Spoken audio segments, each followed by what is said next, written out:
If I'm going to be honest with myself, then I should at least get to be.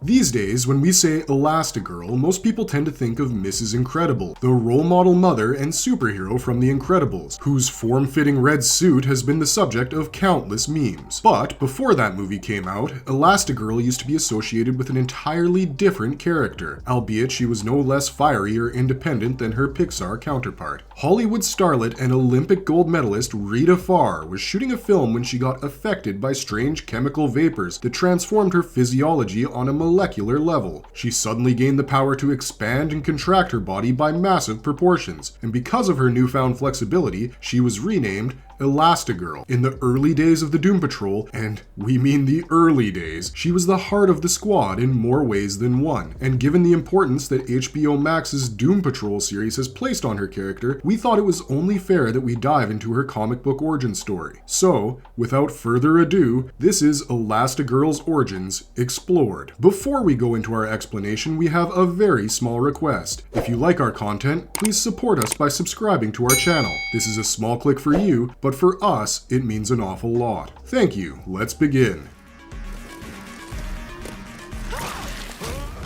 Why is Pixar's Mrs. Incredible also called Elastigirl? Let's get this elephant out of the room first. The similarities between DC and Pixar's Elastigirls aren't just restricted to their superhero names or powers. I mean, how far is Helen Parr from Rita Farr, really? But the thing is, Pixar's Elastigirl isn't exactly called Elastigirl. Every piece of merchandise from the Incredibles franchise has Helen's superhero avatar listed as Mrs. Incredible, and even within the movies themselves, Elastigirl is called Mrs. Incredible more times than she is by her pre-marriage moniker. This was done to prevent any licensing issues between DC and Pixar, because while DC did allow them to use the Elastigirl name for Helen Parr, using the same name in merchandising would have given rise to far more complex legal issues. This is similar to what happened with the original Karate Kid movie, because, in case you didn't know, DC has a superhero called Karate Kid, who is a part of the Legion of Superheroes from the 30th century. So yes, while Helen Parr's superhero moniker used to be Elastigirl, the trajectory and evolution of her character makes Mrs. Incredible a far more fitting name for her. Well, those things and legal issues, but we don't want to dive into that. What we do want to dive into is the story of the original Elastigirl, which began all the way back in 1963.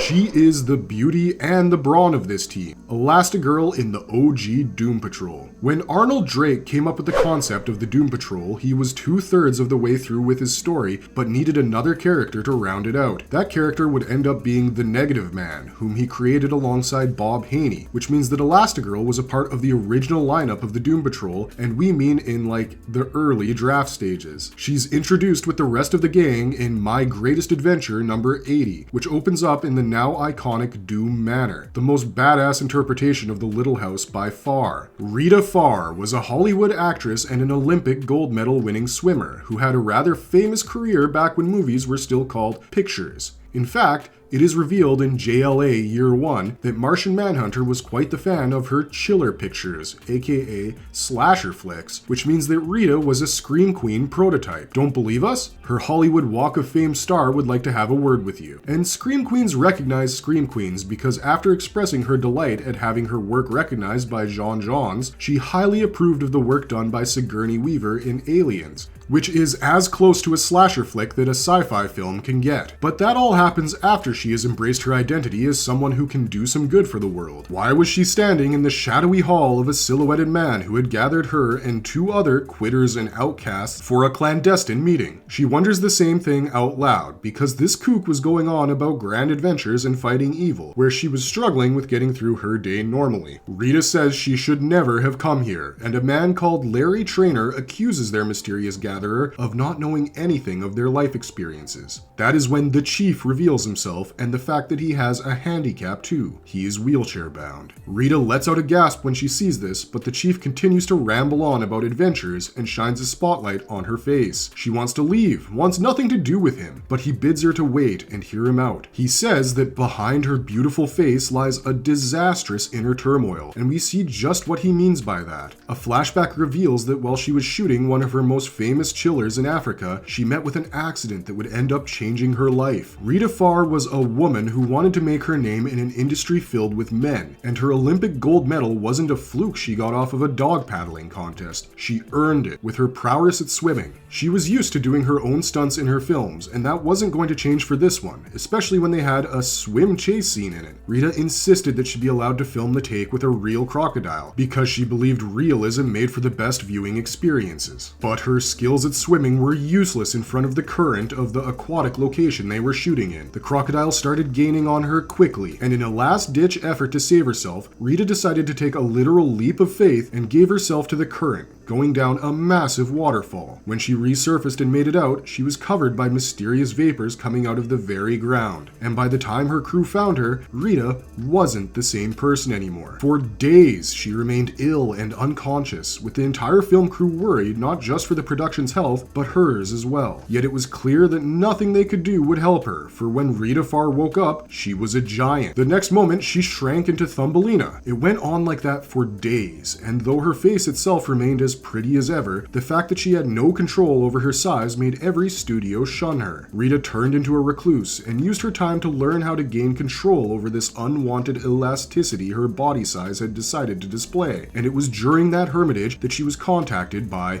the Chief. He reveals that a witch doctor deduced the vapors had affected her very physiology, imbuing her with such great powers, and she gapes at him awestruck. The Chief continues to marvel his guests with his knowledge of their freak accidents. This includes the radioactive Larry Trainer, who can shoot out a negative man from his body, and the former race car driver Cliff Steele, whose brain was being preserved technologically, making him the Robot Man. The Chief brought the three of them to the Nerve Center, a state-of-the-art surveillance and research facility, and Rita is amazed by his many accomplishments already. But this is when things kick into the next gear. A flash bulletin reveals an undetectable time bomb has been planted at a pier, and the Chief immediately springs into action with his reluctant, soon-to-be cohorts. He sends Negative Man to procure the bomb made entirely out of plastic, and has him bring it back to Doom Manor. Once it is there, he beseeches Rita Farr to use her powers to help him save the day, and she follows his commands as if on instinct. She shrinks into a size small enough to allow her to enter the bomb and dismantle it from within, with the Chief's expertise on explosives guiding her every step. Cliff takes the bomb in his arms just in case it does go off, shielding his future teammates from certain death. Once Rita was done with her task, she came out of the bomb and grew back up to a normal size, earning great praise from Larry. The Chief reminded them of Cliff's efforts,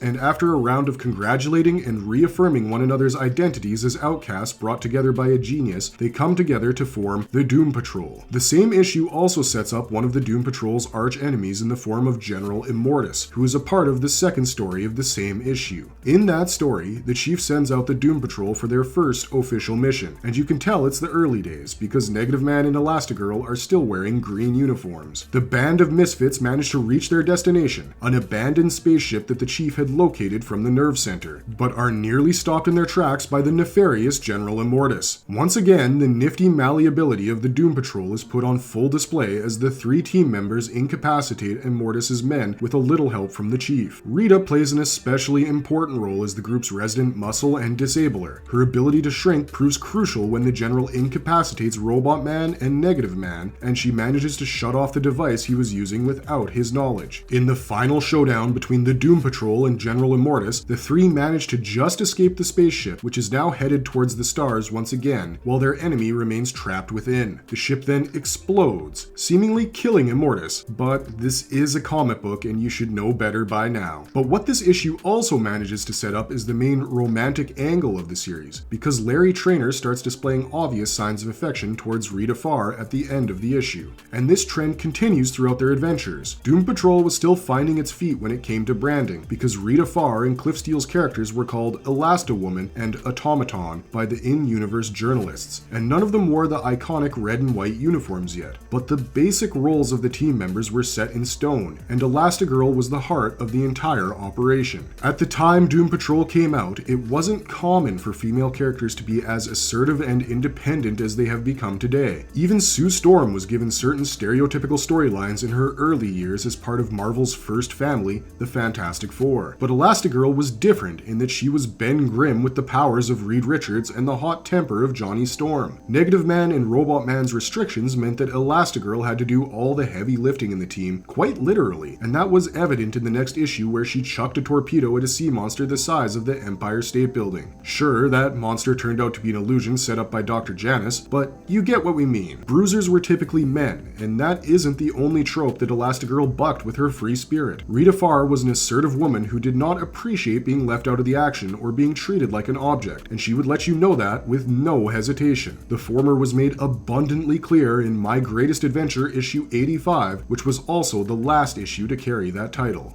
Being a role model, falling into a love triangle, adopting a son, and her first death. Elastigirl's journey in Doom Patrol Volume 1. Rita Farr was given an opportunity to revive the career she had always pined over losing when she got an offer to work in a film once again in My Greatest Adventure number 85. Her friends insisted that she take it up, and she relented. It worked out better than she could have hoped for, as through some stroke of fortune, she ended up becoming the lead of the entire production. But when she noticed the crew acting suspicious, and found out the film was now called The Diminishing Lady, she put two and two together and went back to Doom Manor to confront the chief. Turns out he had set up the whole thing to keep her safe from their next mission, which involved radioactive beings created through nuclear explosions. Negative Man and Robot Man's innate physiology allowed them to go unscathed in such an operation, but the chief thought Rita would not be safe, so he came up with this elaborate scheme. Elastigirl not only saved her teammates from dying a radioactive death under the surface of the Earth,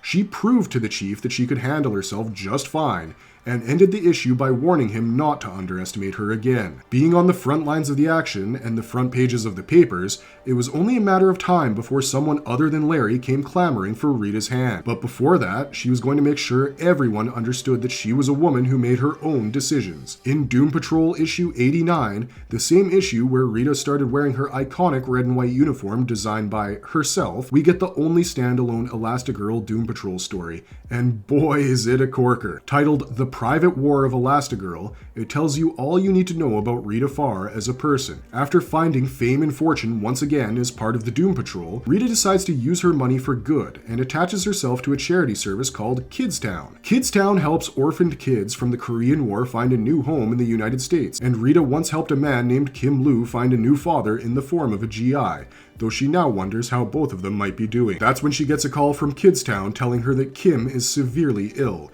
and she decides that only a reunion with his father will help him recover. She sets out on a private mission to find Kim's adoptive father and goes to South Korea by herself. Using her powers to expand and contract at will, Rita searches the wreckage of the place where the GI was last seen in action, and manages to deduce that he did survive, but Korean red tape and American ignorance caused him to slip completely off the radar. She finds him, but he displays intense signs of PTSD and shelters himself in a shack with 100 sticks of dynamite. Rita manages to use her powers and a photo reel of the GI with Kim to restore his sense of normalcy and save the day. The story shows just how involved Elastigirl was with the community, and just how selfless she had become, as she noted to Larry earlier that the poster for Kidstown, which featured her, was more important to her than any movie billboard she was on in her previous life. Though Robot Man and Negative Man's respective faiths in their team and themselves might waver at times, Rita Farr is the glue that holds all of them together, and that becomes evident when Mento is introduced. Debuting in Doom Patrol issue number 91, the masked vigilante arrives on the scene with one intent: to marry Elastigirl. But this is not a woman who is easily impressed by flashy gadgets and buckets of money, for Elastigirl is not interested in the 5th richest man in the world if he can't even let her be who she is. Mento's advances towards her are initially rejected by Rita, and hard. She wants nothing to do with him, and neither does Larry, who is caught up in an emotional whirlwind because of his arrival on the scene. Ironically enough, it's Robot Man who plays Cupid and helps Mento get the girl of his dreams by forcing him to take Rita out on a date. Though he is unable to impress her on their first date and gets slapped across the face when he tries to kiss her without her consent, Mento's persistence and longing for Rita finally makes her cave in, and she falls for him. They are married in a ceremony that is attended by both the Doom Patrol and the Justice League of America, with the only person disagreeing with their union being Larry. He didn't object to it when he could have, because he doesn't think a freak like him deserves to be loved, and yet there are enough moments of tenderness between him and Rita to call it a love triangle. Steve Dayton might have married Rita Farr, but he was far from being the perfect husband to her, and in her moments of vulnerability, she tended to rely more on Larry than Cliff. But this is also where Elastigirl's assertiveness shines, because even after getting married to Mento, she refuses to simply do whatever he asks. She slaps him across the face when he suggests that she give up on the Doom Patrol after their marriage, and slaps him again for getting jealous of her thinking about Garfield Logan, the mysterious kid introduced in Doom Patrol issue 99, whom we now know as Beast Boy. While it is true that Mento was something of a stereotypical sleazy rich guy character, Rita's handling of him was so far from the norm that it instantly made her iconic. Despite proving his worth in the field as a superhero in his own right, it was Rita who voted against Mento joining the Doom Patrol, because she realized the threat he posed to her family. When Steve Dayton expressed disgust at the thought of Rita thinking about anyone but him, she made sure that they adopted Beast Boy, and forced him to reckon with his own place in her life. Elastigirl never got a proper storyline that explored her past before the Doom Patrol, unlike the rest of its members, but she didn't need it. She was often the linchpin around which the stories were structured. Madame Rouge being given her powers of flexibility and deception are solid proof of that. This is why it was so disappointing that she was the only Doom Patrol not to survive their first death. In Doom Patrol issue 121, the Brotherhood of Evil manages to trick the Fabulous Freaks into making a judgment call. On one hand was the village of Codsville, with a population of 14 people, on the other was the Doom Patrol itself. The Brotherhood forced the heroes to decide who would live and who would die, as the two were linked by a bomb that would seal their fates either way. The heroes decided to martyr themselves, and the people of Codsville lived on. But while the rest of the Doom Patrol somehow managed to survive the explosion, Rita Farr was the only one who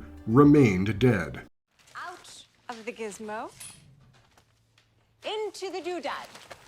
Revival, freedom, and reinterpretation in Doom Patrol TV series. Doom Patrol Volumes 2 and 3 were a loose continuation of the timeline set by the events of Doom Patrol issue 121. Robot Man, Negative Man, and the Chief all made their return to the franchise in some form or another, but Elastigirl remained flashback exclusive. It wouldn't be until John Byrne decided to reboot Doom Patrol in 2006 that we would see her make a return, and there she was completely reimagined in terms of her backstory and her skill set. In Byrne's version of Doom Patrol, which was a full continuity reset, Rita Farr was not an actress, but an assistant to Dr. Niles Calder, a military scientist. She was part of a freak accident and was only saved by the genius of the Doctor, after which she became devoted to him. Byrne's Elastigirl was far more powerful than her earlier counterpart. Where Rita Farr could previously only shrink to a size small enough for ants to be a threat to her, now she could shrink to microscopic proportions. She could also expand in size far more than before, reaching heights of 1,000 meters on at least 2 occasions, one of those being her fight with Giganta during the Infinite Crisis storyline. Rita could also expand parts of her anatomy from the very beginning, something her 60s counterpart discovered towards the end of the first Doom Patrol volume's run. And more than that, anything she touched she could also control the size of, giving her supreme command over all objects on a battlefield. Rita designed the Byrne-versus version of the Doom Patrol costume, which was awfully reminiscent of the Future Foundation costumes of the Fantastic Four, and also decided that the romantic angle within the team should be between Elastigirl and Robot Man, not Negative Man. The complete continuity reset was explained away as an effect of crisis events, and Superboy Prime's pounding on the walls of heaven caused Rita to regain the memories of her previous life. Though she was now in love with Cliff, she recalled her previous marriage, her adoption of Beast Boy, and the explosion from Doom Patrol issue 121. This filled her with the same existential dread that DC characters and readers experienced back when the timeline was still something writers were trying to reconcile. But this version of Elastigirl was written entirely out of existence after the Infinite Crisis was over.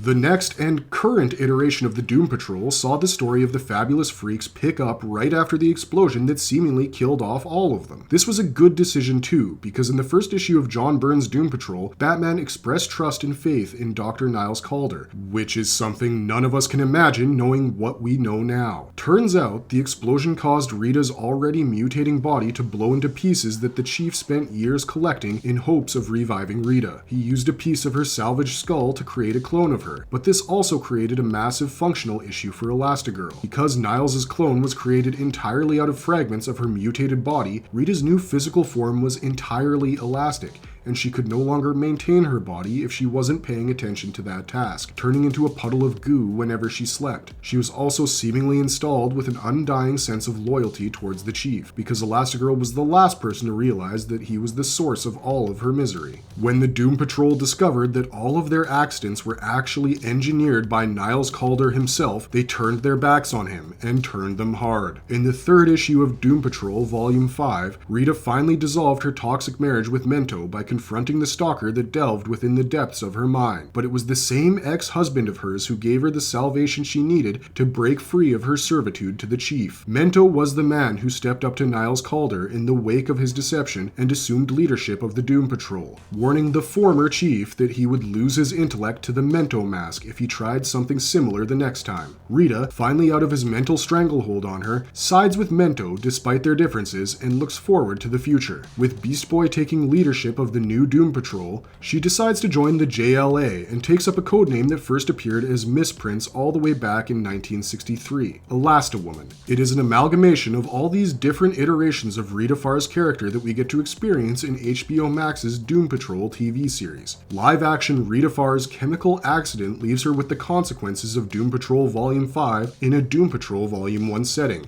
That is to say, her face starts gooping and drooping after she goes through her accident, instead of it just changing her body's elasticity. She is a quintessential 1940s actress who still insists on calling movies pictures and dresses like a woman out of time, but that sense of being displaced goes further with her than it does with most other characters, because Doom Patrol decides to give us the deep dive on Rita's history that we never got in the comics. Born Gertrude Cramp, she became the woman we know today through a combination of misplaced ambition and tragic circumstances. Gertrude was the daughter of a successful actress, whom she discovered sleeping with a movie executive one day and was left mentally scarred. When she became a big-shot actress herself, the fame got to her head to the point that even 70 years after her heyday, she watches her own movies and surrounds herself with her own pictures. Her character doesn't fall in love with either of her teammates in Doom Patrol, thankfully, but she does develop a heartwarming friendship with Negative Man that ends up becoming her reclamation as a person in the show. Rita Farr's character arc in Doom Patrol comprises accepting the flaws expressed by herself and the family that her duplicitous creator left her with, and though initially reluctant, she has now embraced that role fully. HBO Max takes the clever approach with her branding and names her Elastawoman from the very beginning, but it is her journey into fulfilling that role that makes April Bowlby's version of the character so grounded in her sources and yet so different from them as well. She might be glad to be rid of butts and weird testicle monsters, but there is a lot of work that still demands the attention of the new Doom Patrol, and Rita has every intention of seeing her promises through this time, no matter how many calories she has to consume in the process. Please, I'm not trying to wisecrack anything. Marvelous verdict. When we see Gertrude Cramp for the first time on our screens, it appears as though she is still under the influence of Niles Caulder because of the way she praises him and treats him like a living god, quite unlike the OG Elastigirl who respected the Chief's wit and skills but never allowed him to treat her like a prisoner. As the story of HBO Max's Doom Patrol progresses, she finds more of the personality and drive that made Elastigirl such an icon in the first place. The assertiveness she cultivates and the trust she develops with her family is reminiscent of the days when she used to slap her husband for daring to insult them, and we're glad that they didn't make Mento a major part of the story because it allowed us to get to know Rita Farr. Elastawoman is, without a doubt, one of the most slept-on female comic book characters, and now you know why that is. And if you liked our content, don't forget to leave a like and subscribe to us if you haven't already. This has been Corey Whelan for Marvelous Videos. Have a good one, be safe out there, and thanks for watching. I'm sorry, did that sting?